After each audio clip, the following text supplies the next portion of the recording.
to look at Donald Trump and think, oh God, this guy is nuts, or oh God, he's gonna make America white again. But here's a radical thought. Maybe all of that, all the focus on what President Trump could do is a bit of a distraction. Maybe a big distraction. If we're afraid that a Trump presidency means that rights and freedoms enjoyed by Americans will be disrupted and that hate will reign, well, we don't really have to wait for Trump for that to happen. Take, for example, how in December 2015, the US Senate voted in favor of defunding Planned Parenthood just a week after Robert Louis Deere shot up a Colorado Springs clinic, leaving 3 people dead and 9 injured. Now, President Obama has said that he'll veto the bill, which is great, but the issue is about so much more than funding. The opposition to a women's health organization is that it provides, amongst other things, safe and accessible abortions. And as a reminder, abortion is legal in the United States. Women have been granted the right to choose for themselves what's best for their reproductive health.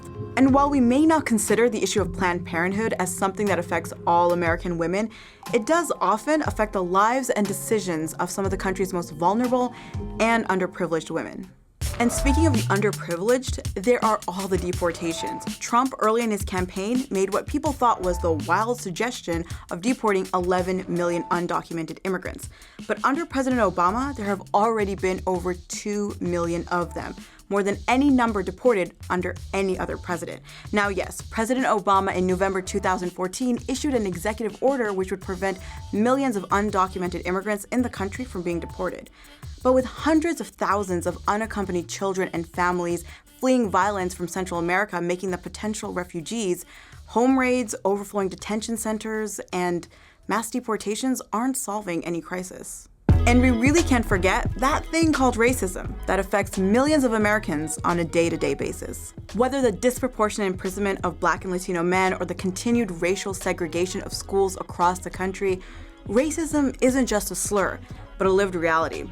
After all, this is a country where a 12-year-old carrying a replica gun in an open carry state can be gunned down by police within 2 seconds of arriving on the scene and walk away without legal consequence.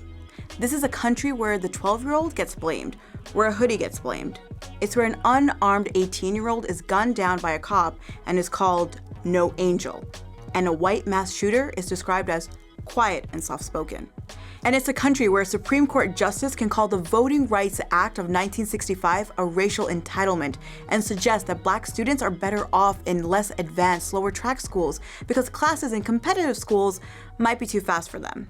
And if you're worried about Muslim Americans under a Trump presidency, well, they've been used to mass surveillance, deportation, entrapment, and collective suspicion, amongst other things, for over 15 years.